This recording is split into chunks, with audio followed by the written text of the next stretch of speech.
Білім мен тәрбиенің ұлттық құндылықтар мен сабақтастығы деп аталады. Сабағымыздың мақсаты білім мен тәрбиенің қоғамдағы және адам өміріндегі рөлі, білім мен тәрбиенің ұлттық құндылықтармен тығыз байланыста екенін талқылау. Әріптестер, баршаңызды жерге шақырамын, келіңіздер.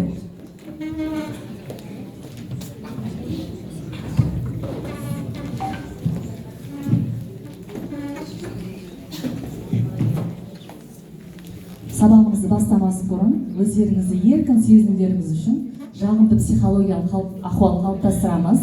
Бұл әдісіміздің аты көңілді әріптер деп аталады.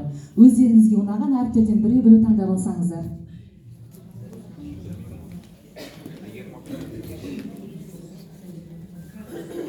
Алыңыз. Өздеріңізге ұнаған қайсы әріп жатыр? Өз сабақ үдерісіңізде қолдансаңыз болады, алып кетсеңіздер болады әдісті. Ал ұстаздар, енді осы әріптер арқылы сіздер осы мектепке қандай көлікпен келдіңіздер? Осы әріпке байланысты көліктің атын атайсыздар. Ал жылдам. Күнделікті автобус. Жоқ, қандай әріп алып түсті соны айтыңыз. Маған әріп түсті. Сондықтан немен келдіңіз? Автобуспен келдім. Өте жақсы, керемет. Жалғастырамыз. Жылдамдатамыз. Маған түскен әрпі Мерседеспен келдім. Өте жақсы. Керемет. Маған түскен Ж әрпі мен Жиппен келдім. Өте жақсы, керемет. маған түскен Г әрпі Гольфпен келдім. Керемет. Алыңыздар. Маған түскен И әрпі мен Индрайвермен. Керемет. Маған түскен Т әрпі мен Toyota Camryмен келдім. Керемет. Маған түскен К әрпі мен Kia машинасымен келдім. Өте жақсы. Саламатсыздар ма? Маған түскен С әрпі мен автокөлік емес, самолетпен келдім. Керемет аттады. Уатты. Мен Opelмен келдім. Өте жақсы. Ал арттағы екі ұстазымыз қалды. Бәрі сидырып тұрсаңыздар, кім? Иә, жартылай шеңбер болып. Маған да түскен К әрпі Kia K5-пен келдім. Арттағы әріптесіміз қалды. Сиып тұрайын. Маған Қ әрпі келді, Қыдан машина таппадым. Қадам басып келдіңіз. Жағымды психологиялық ахуал қалыптастырды деп ойлаймыз. Ал енді менің қолымда тұрған құрақ төсеніш, өздеріңізге ұнаған қалаған бір құрақ төсеніштен алсаңыздар. Жазып алыңыз, суретке түсіріп алыңыз, әдісті қолдансаңыздар болады. Ал енді осы құрақ төсеніштің артында қағаз бар, сол қағазды алып оқимыз. Және соған байланысты топқа бөліп отырамыз. Ал қандай екенсіздер айтып жіберіңіздер? Тәрбие тобы. Демек тәрбие тобы оң жаққа, білім тобы сол жаққа отырамыз. Бұл да топқа бөлісу әдісінің бір түрі.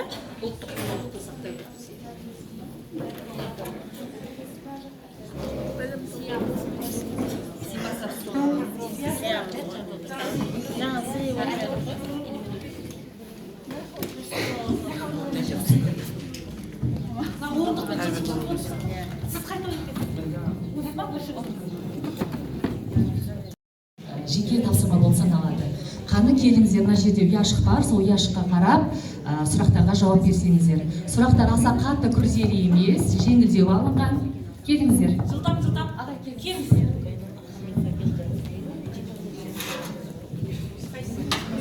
Өзіңе ұнаған санды басыңыз.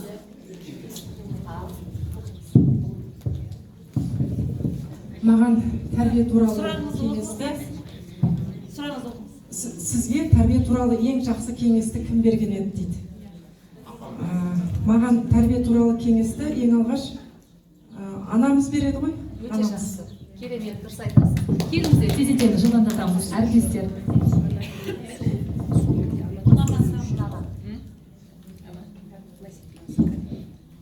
Егер мұғалім болмасаңыз, қандай мамандық таңдар едіңіз дейді. Мұғалім болмасам, психолог мамандығын таңдар едім. Келіңіздер, әріптестер. Келе беріңіздер, иә?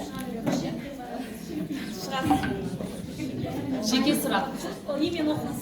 Егер сіз бір күнде мектеп директоры болу мүмкіндігін берілсе, ең бірінші қандай тәрбие шарасын ұйымдастырар едіңіз? қолға алатын едіңіз. Келіңіз, Жазира апай. Сәлима апай, Ләззат апай дайын тұрамыз. Жылдамдап мына жерге келіп тұрыңызшы. Мына жерге келіп тұрыңызшы. Уақыт кетіп жатыр. Өміріңізде ең үлкен тәрбие берген адам кім? Әрине ата-анамыз. Әженің қолында тәрбие алсаңыз, әжеңіз ұнаған. Сұрағым, мұғалімдік қызметке ең ұнайтын нәрсе не дейді мұғалім қызметте? Әрине оқушыларға сабақ беру, тәрбие беру. Мамандықты таңдаған соң бәрі ұнайды ғой мұғалімдегі. Өте жақсы, келіңіз.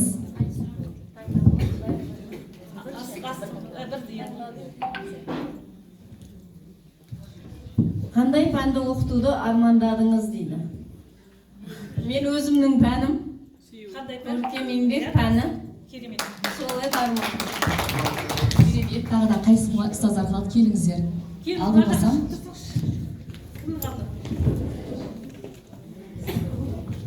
Оқушы кезінде сүйікті ұстазыңыз кім болған дейді? Қазақ тілі пәнінің мұғалімі Роза апай болған. Бір құлағын шымдаттыңыз апайыңыз. Егер сізге бір күн мектеп директоры болу мүмкіндік берсе, ең бірінші қандай тәрбие шарасын енгізгіңіз дейді? Тәрбие Тәрбие ма? бағыты бойынша директор болсаңыз. Директор болсам, бірінші сол тәрбиемен білімді қолданып,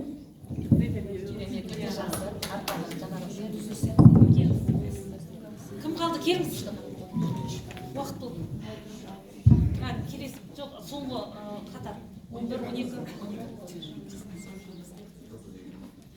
Сіздің ойыңызша баланың тәртібіне не әсер етеді? Баланың тәртібіне ең алдымен ата-ана әсер етеді. Олар бізге қарап, біз олардың айнасымыз, олар бізге қарап, үлгі өнеге тәрбие алады деп ойлаймын.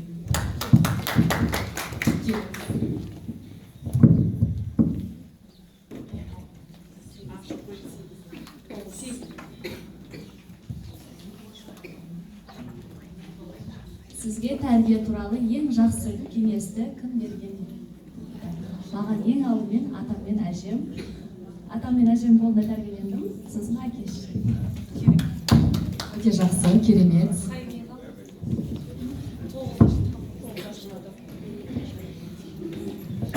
Өз оқушыларыңыздың бойында қандай қасиеттерді көбірек көргіңіз келеді? Оқушыларымның бойында мен тәрбиені, адамгершілікті, сыйлауды, үлкендермен қалай қарым-қатынас жасауды соларды көргім. Белсенділік, жауапкершілік. Өте жақсы. Тәрбие тобы де, білім тобы да бүгін құпия сұрақ әдісіне өте керемет жауап бердіңіздер. Жарайсыздар. Ал енді келесі әдісіміз апайлар классер әдіс деп аталады. Классер әдісін қолданбас бұрын сіздерге мына видеоны тамашалауды ұсынамын. Мұқият тыңдаңыздар.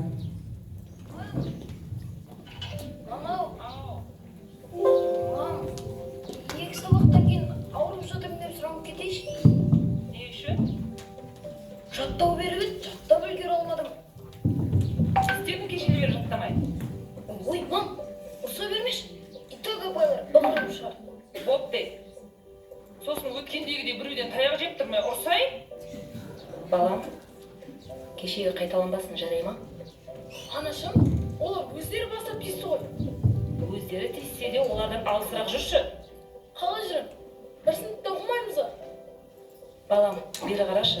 Жақ-жалдан, ұрыс-керістен аулақ болшы. Бізді ұятқа қалдырма. Жаттауыңды ұмытып қалма. Мам, екі сабақтан кейін сұрап кетейінші. Жарайды. Бірақ ауырып тұрмын деме. Ауру деп ойлап қалып жүрер. Ал жібермей жатса маған звонда. Апайым жаны шығарады. Ес. Ақша берші.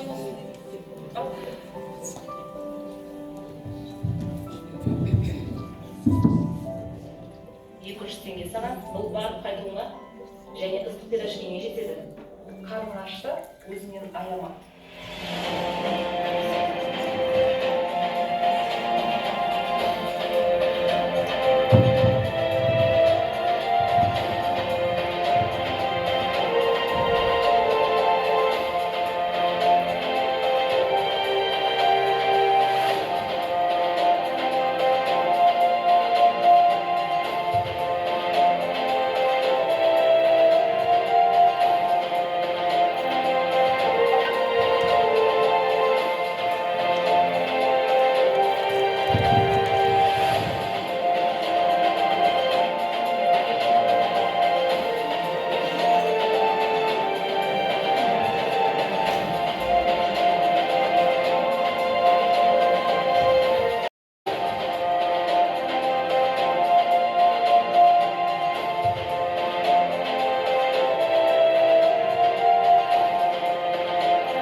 әріптестер, көрген боларсыздар, екі түрлі тәрбие болмаған жерде білімде болмайды. Демек, осы видеороликке қарап, өздеріңіздің көзқарастарыңызды, ойларыңызды мына кластер арқылы құрастырасыздар. Бұл топтық жұмыс саналады. Бұл топтық жұмыста біртұтас тәрбие құндылықтағы бірлік және ынтымақ құндылығын қолдадым. Өйткені бірлікте және ынтымақта бұл әдісті алып шығамыз. Ал сіздер білім тобы, білімді қандай жолдан аламыз? Тәрбие тобы, тәрбие алу жолдары қандай? Соған байланысты өз ойларыңызды жазасыздар.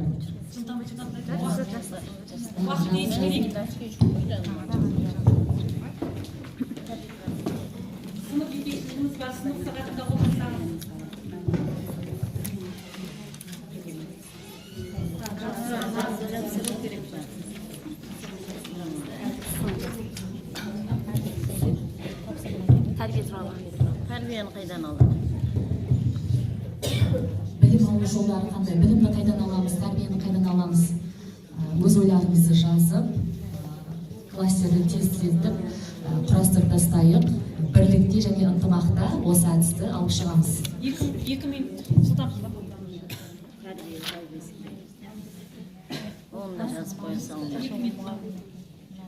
Ата-аналар жиналысында байланған Оны да жазасаңдар, тәрбие тәлімден басталады деген сияқты да. Жазыңыз алып алып. Жаңағыдай мақалдарды қосып деген сияқты да. Жаңағыдай мақалдар қосып.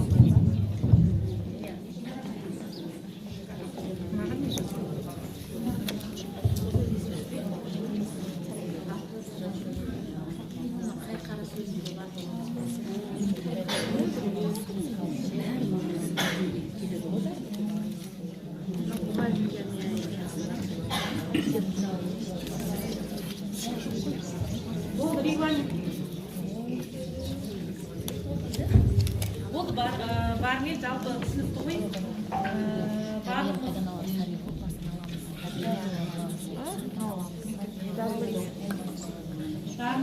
жақсы көреміз әрине, бірақ сол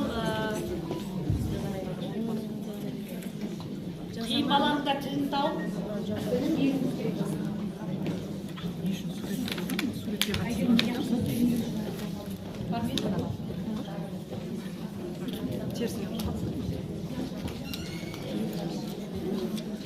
регламент сақтаймыз.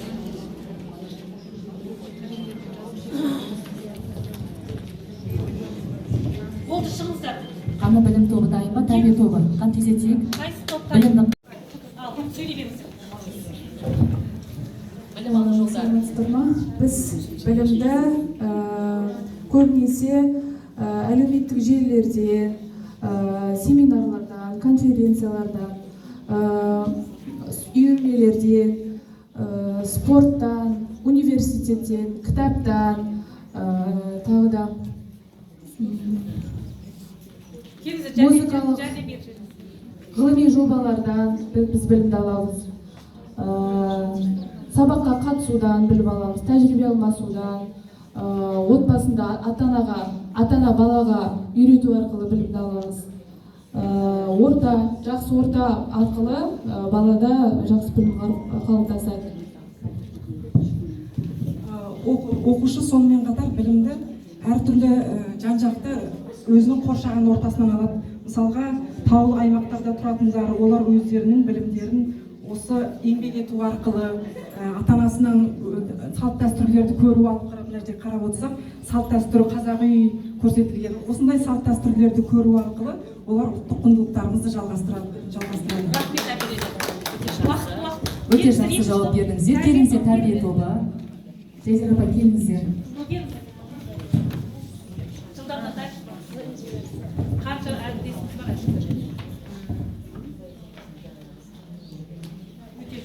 Тәрбие алу жолдары қандай екен?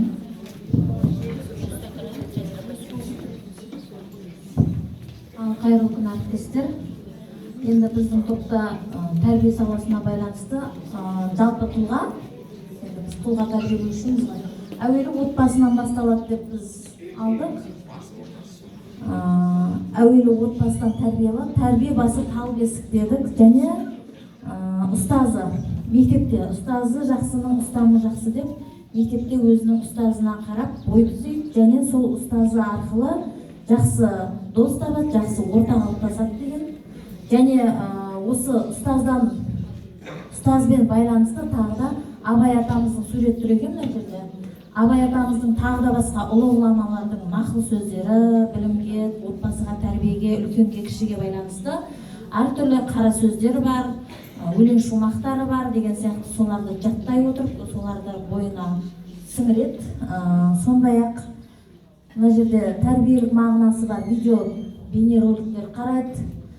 Сондай-ақ мына жерде эстетикалық тәрбие алады. Эстетикалық тәрбиені бізде осы жақсы достармен, жақсы ортаменен концерттерге, киноларға, немесе театрларға бару арқылы тәрбиені дұрыс қалыптастырамыз. Және тәрбие кез келген жерде көрініс табады. Осылардың барлығы баланың бойына дарыған кезде тәрбие өзінің тұлғалық көрінісін береді. Өте жақсы жауап бердіңіздер. Тәрбие тобы да, білім тобы да кластер әдісін жақсы алып шықтыңыздар. Ал сол үшін жақсы бір-біріңізді қошеметтеп қойсаңыздар. Ал енді келесі алдарыңызда бір ақ қағаз бар. Ақ қағазды аламыз. Шаршаған боларсыздар. Музыкалық сергіту жасап жіберейік. Бұл сергіту шаршауды басады және сабаққа қызығушылық артады екен. Бір қағазды қолымызға ұстаймыз.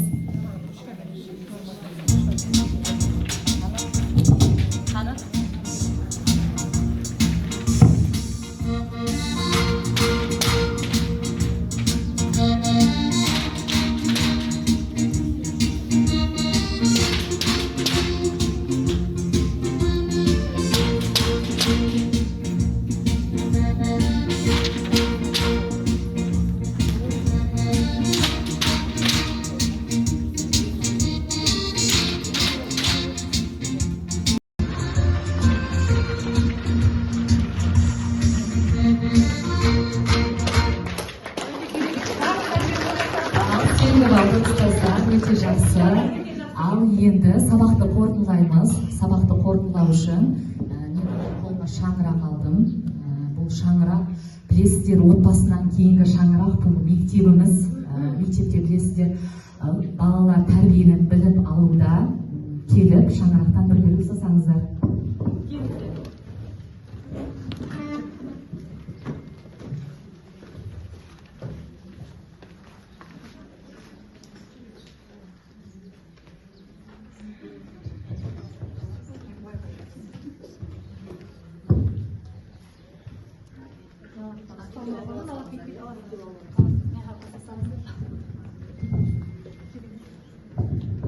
Ал әріптестер, осы шаңырақ астында балаларымыз тәрбиеленіп келе жатыр.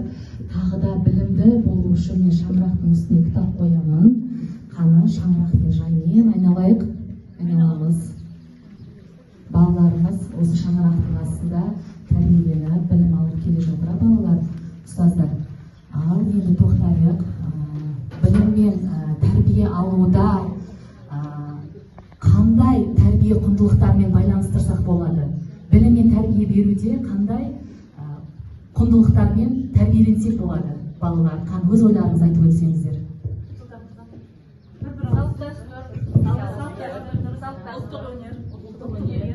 Ертегілер айту, әңгімелер айту. Еңбекқорлықта. Өте жақсы. Ұлттық дәстүрлер арқылы, мақал-мәтелдер арқылы, отансүйгіштікке, тілді құрметтеу үшін балаларымыз осылай ұлттық құндылыққа, осылай жаңағы тәрбие етеміз. Ұстаздар, өте жақсы, керемет, жарайсыздар. Сабағымызды осымен қорытындыладық. Ал енді бүгінгі сабаққа кері байланыс беріп өтіңіздер.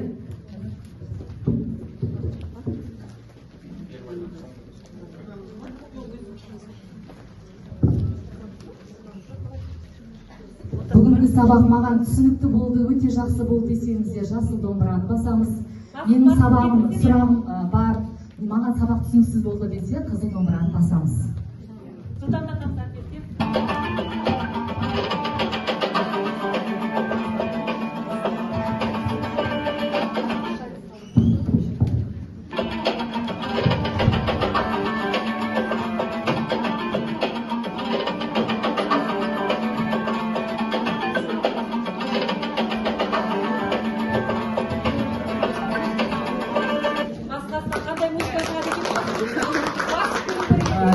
домбырадан адай күй, екіншіден ерке сылқым, үшіншіден патриоттық музыка шығады.